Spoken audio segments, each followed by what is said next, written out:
ہمارا مقابلہ بے روزگاری، غربت اور معاشی بحران سے ہے۔ ہم نے عوام کو بے روزگاری سے بچانا ہے۔ چیئرمین پیپلز پارٹی کی لاڑکانہ میں میڈیا سے گفتگو، بولے بانی پی ٹی آئی کو ریلیف مل رہا ہے، کسی سیاسی انتقام کے حق میں نہیں ہوں۔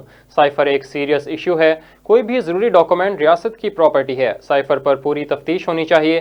سائفر کی وجہ سے نیشنل سیکیورٹی کو خطرہ پیدا ہوا، جو سائفر بانی پی ٹی آئی کے پاس گیا وہ سامنے نہیں آیا۔ سائفر معاملے کو عدالت سنجیدگی سے لے۔ میں یہ جگہ جگہ کہہ رہا ہوں، یہاں آپ سب جانتے ہو، سب سے زیادہ جانتے ہو کہ ہمارا کوئی نہ سیاستدان سے نہ سیاسی جماعت سے مقابلہ ہے۔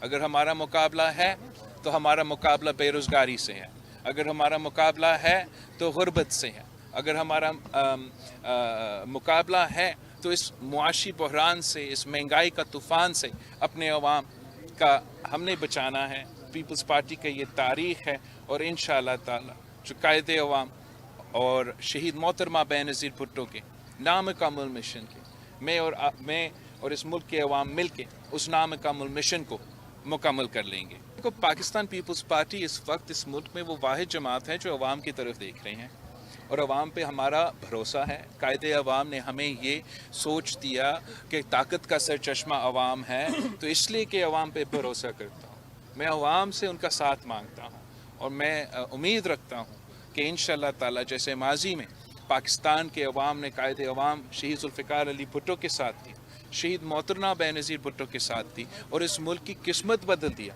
تو انشاءاللہ تعالی ہم بھی مل کے اس ملک کی قسمت بدل دیں گے۔